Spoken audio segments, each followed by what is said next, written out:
Welcome to the Sam Roberts Show. You know what that music means. Akon is here. Welcome, Akon. How are you? What's up, Sam? You good? Yeah, man, I'm doing wonderful, brother. I feel like a lot of my listeners don't know. I mean, everybody knows who you are at this point, but they don't know your music. They don't know. I think a lot of my listeners don't know why they know you. You know what I mean? You know what I mean? Like absolutely. Because you've had so. Do you feel like you get as much credit as you should for doing as much as you've done in such kind of a short amount of time? No, actually, I don't. I never really work for the credit. I honestly like the fact that a lot of people don't know that I'm behind a lot of these things. Really? I love that because it puts me in a position where I can walk normally, do normal things like a person. You can walk around without getting mobbed? I mean, occasional pictures. Right. You know, stuff like that. It works, but you're it's okay not with as that. crazy as Gaga somebody. You know, Right. she can't walk down Manhattan blocks. And that's I can. That's the beauty of it. Right. And You people know? don't understand that you are one of the people originally to some degree behind Gaga, correct? Yeah. If you listen to the Just Dance song, it's the first song she came out with. Yeah. You hear a little convict in Yeah, there, in the and it's background. you. just giving The yourself man a behind little the scenes. shout Just out. stay behind the scenes. So Yeah. what's the history with you and Lady Gaga? Well, you know, she was the first pop artist that I signed into my label deal over at Interscope. Mm-hmm. You know, I had partnered up with Vince and Troy, and I mean, it. Of course, as you can see, it was a huge success. You know? Now, Yeah. when did you learn to be a businessman? Because Convict is the record label, and Well, Convict is more of the movement. Okay. Con That's Live, the brand. That's Convict. the brand. Yeah, Convict. This With is a K, though. with a K. Right. Absolutely. So Convict is pretty much that's where it all started. You know. But, I mean, and that comes from, you have a history of going to jail, or is that more sort of the picture that you painted when you first busted on the scene? Is that a character, or did you actually spend a lot of time in jail? Well, me getting locked up was a turning point. Yes. How long were you in jail for? Well, that last time was 6 months. 6 months. Yeah. For what? The last time. The last time. Right. Well, it was for a stolen vehicle and a concealed weapon. What kind of vehicle did you take? It was a BMW 740. Okay, so it's a nice car. It was worth getting locked up for sure, at that time. Of course. Right, because you didn't have any other access to a BMW in that moment. I had access to it, it just wasn't legit. You saw it, and you're like, I saw it, I want it, I'm getting it. And I have a concealed weapon, so if anybody gives me any trouble. Hey, you what you want. You know? Right, So it's my car. It was one of the moments, but you know, of course, as you grow, you live, you learn, and it was those moments that created the opportunity for me to see the difference in my life and how it could be or how it could become, and that was a choice I had to make. So me being locked up was that turning point where I had to make a decision, man. Mm-hmm. And how do you learn how to run a record label, and where do you get sort of the peace of mind that tells me, oh, what I could do is I could start singing, I could perform, I could create a career, I could run a record label. Like most people wouldn't think of these possibilities. But that's the hustle in me, though. Is that it? It's more of a hustler than a businessman. Like, are you saying you learn to be a businessman later when you get into business? I walked into it as a hustler. So the thing is, once you teach me the ropes, I get very creative on how to take it to the next level. And you just look around, well, how's he making money? How's he making Absolutely. money? I see. 100%. What's your name? Oh, Sam. Your title? Okay, how do you make... Oh. Yes. Oh, Jimmy Iovine, okay. And, oh, wow, okay. So that's how you make money. But when you're in jail and you're far away from any of this, you're just looking at the people who are on the covers of magazines. Yeah, that's it. It's not till you get there that you realize where the money is. 100%. Who's signing my checks? That's the who guy. I want to be. That's Yes. the guy I want to be. Because he wouldn't be signing my checks if he didn't have more money than me. 100%. That was the mind state. Now, and it's no different from the street. If you got to connect, okay, you're delivering the product to me. Sure. But who's delivering the product to you? Right. That's who I want to be. So it's the same format here. So you're listening to the product, but who's delivering you the product that you're listening to? Yes. That's who I am. Did you sell drugs before at any point? No, it was never. I always felt like drug dealers were that's like the dumbest trade you can ever take. Because first of all, the risk is way too high. The margins and how you make money is stupid unless you're doing heavy quantities. But then if you get caught, your life is over. So you even had a business mind. You're like, well, I'm going to steal something. Well, but what's the risk to reward ratio? Absolutely. In my case, yeah, I had the keys to every car that I stole, which when I got caught made it a joyriding charge, which was a misdemeanor. Genius. How'd you end up with the keys?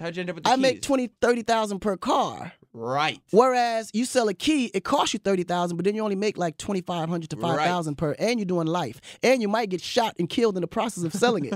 Does that make sense? No. You can steal one car. You know what I'm saying? And then you end up with what? 6 months? Not even. Right. I got 6 months because I had priors, and I had a concealed weapon. That's honestly, if I didn't even have that, I would probably did less than 30 days. You probably should have been in jail for longer than 6 months. No, that was enough. You won't go that far. How about, you know what? I think I might be convincing someone else to go out and steal cars. No, that's not what you do. Right. Please don't do that. Please. Right. No, those were desperate times. Absolutely. That was a different time. That was more, what were you doing before? Was it all the priors were stealing cars too? Was that just your deal? It was just, no, it was hustles, whatever could make money. Gotcha. I mean, all the way down to forging checks to, you know. Like Leonardo DiCaprio and Catch Me If You Can. Exactly. Just moving. It was white collar crimes. Huh. Things that you could make a lot of money from but don't have to do too much time. And were you the type of criminal that was quiet about it? Like, Extremely. you know, like the American Gangster movie. Not the Nicky Barnes type. Extremely. The one that nobody knows. That's how you get away when no one knows you're doing it. Yes. And that's also how you're making money now in music. Because everybody's like, oh, whatever happened to Akon? You're like, don't worry about it. Oh, he's fine. I'm making Gaga money. He's fine. Listen, the man behind the scenes is always the most powerful guy. You want to be that guy behind the scene. What happens when, like, because you didn't take the traditional route of just being like, well, I'm just going to make hip-hop music, because it was very kind of pop music, too. Like, you know what I mean? It was very mainstream music. Absolutely. So what happened? And you were kind of a friendly. You're always smiling. Yep. Like you're like, yep, I was. But in jail, that's me naturally. Even in jail, I was smiling a lot. That can be dangerous. I mean, it depends. But you know, if you have to make an example of someone, you make it smiling. Did you have to? Yeah, right. Like I'll knock you out and be smiling afterwards. Like, man, you all right? Man, I didn't mean to do that. Did you have to knock anybody out in jail? Twice. You did. Yeah. And once that happens, they're like, okay. Oh yeah, they know. You know, that smile is not really a smile. It's really a I dare you. Right.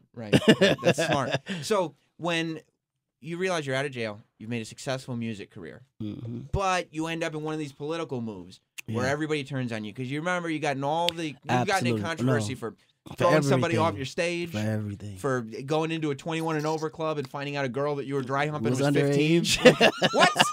What? No. You know, but these are the live and you learn lessons that you, like I said, I was learning as I go. So even outside of the business aspect, there's an image aspect that you also have to manage, you know, and that's the thing that a lot of us forget. Like Justin Bieber's dealing with that as we speak. And you're like, I know. He's not realizing not only do you have to manage your career, but you have to manage your image. So it's certain things that you would like to do, bro, but you can't. What does it feel like when you notice the whole wave starting to turn on you? Like all these people are like, no, I don't know what he was doing with that girl on stage. No, I don't know what he was doing throwing that guy off the stage. When I made CNN, I realized it's time to, okay, this is serious. I'm on CNN, dude.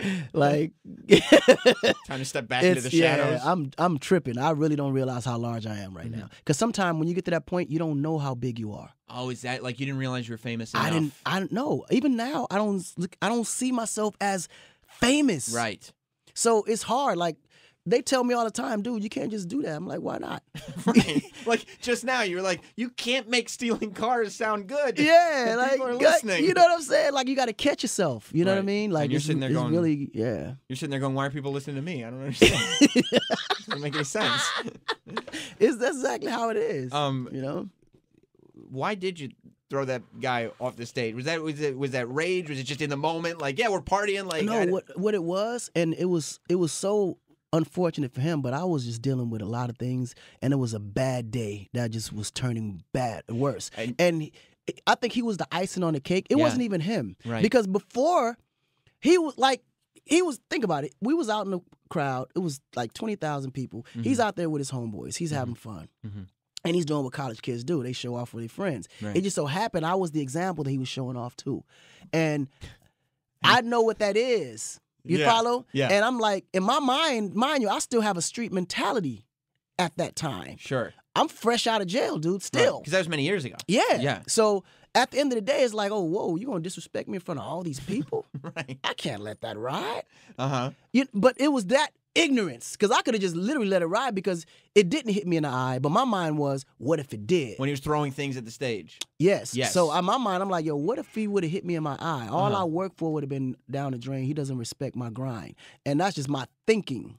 So my initial thought was when he come up, I'm gonna make an example out of him and I'm gonna knock him out. Right. But then when he got to the stage and I realized how cool he was and how happy he was just to be up there with me, I said, you know what?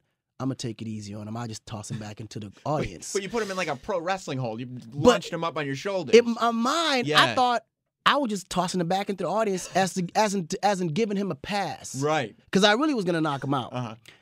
But I didn't realize how dangerous that was, tossing them back out there like that. There's all these human bodies. You follow what I'm saying? They're there to get hit by a human body. So it was a mixture of all these emotions going on, and I'm having the worst day of my life. Right. And I'm just getting hit up because of the Poughkeepsie stuff in Trinidad with the girl. It was just a lot going on. It was a lot. So is that at the point when you realize this is why celebrities, especially in hip hop, have security? Nobody gets into these fights. Like, you don't see rappers actually hitting people. You see the people they're with. Well, at that time, it was different, and it's kind of similar now. It's just because a lot of these rapper stories are for entertainment. Right. I was really living that life then. So I looked at it like these guys are paying attention to see if what I say is real, if I'm really that guy that I say I am. Yeah. And I can't be out to be known as a punk. Right. So it was a matter of protecting my image at that time, which was hip-hop, hardcore, I'm that guy. Or I can be the coward in front of 20,000 people. He threw something at me and I didn't do anything about it. So that was just ignorance. It made sense, though, at the time. Yeah, at the time. But it cost me more like, no, hell no. Never You again. had to step back for a while. Absolutely. Now you're even still, you're pushing it forward. For sure. You're bringing electricity to Africa. Yeah, so that's an amazing... The goal now is to light up at least 1 million homes before 2014. That's incredible. That's the goal. Yeah. How can people become aware of this? Well, you can log on to akonlightingafrica.com. And just to clear it up, it's not a charity. It is a for-profit business. But what we're doing is we're trying to create businesses that's going to actually create jobs for people and that's going to actually help people and, bring something to their life that's really meaningful. But put a little in your pocket, too. And we're going to put a lot in your pocket. That's good. As a process. That's good stuff. They're rapping me on you already. Oh, are they? You're a fascinating guy. I could talk to you forever. One question before you go, though. You got it. When you write a song where the hook is, I want to fuck you. First of all, is that the original song, or is you go, I want to love you, and then I got to make a raunchy version? Well, the funny part about it, when I made that record, it was supposed to be specifically for strip clubs only. Okay. That song came in my mind while I was at the strip club. Because I was going to ask you, how do you write the lyrics, I want to fuck you, and be like, there's my hook, I'm done. Finished. The song became so popular that I had to make a clean version. Right. It was because I wasn't ever thinking about putting it out to the public. That's what was crazy. So so it didn't even occur to you to be like, I got to make it a little more complicated than this. No, exactly. I was like, this is raw and graunchy. The girls are gonna love this. The guys are gonna love this in the strip clubs.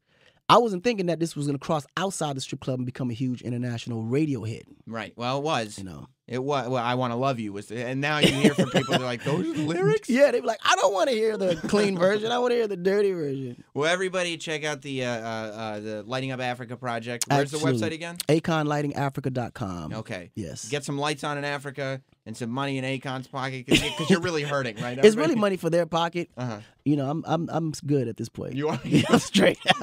You're doing just fine. I'm straight. I'm just trying to keep it so that way my kids and their kids can be successful and be good. Well, and I have so many things to talk to you about. I know, you got all kinds of kids and baby moms, and I want to talk to you about it all.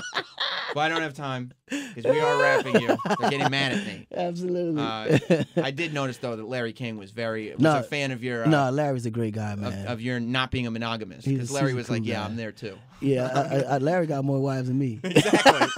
Akon, I will see you next time. Thank you for being here. Thank you, man. I appreciate you.